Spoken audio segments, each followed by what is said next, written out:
Hi, my name is Japhet Zwana, President of Zimbabwe Student Recruitment Program. Zimbabwe is situated in Southern Africa.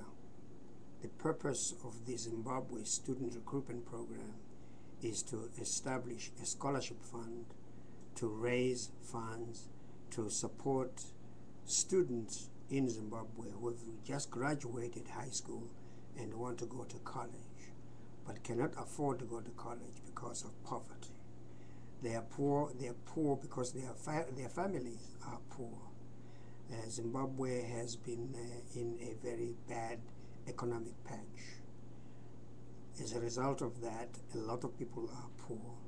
The parents of these students are poor, and therefore they cannot afford to go to college because college is very expensive. Imagine someone who earns $105 a month, a parent, having to send a student to college, where the college is going to expect them to pay $500 tuition every semester. That's very difficult.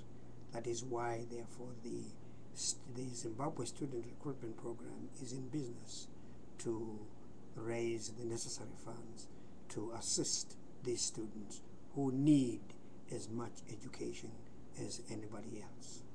Thank you.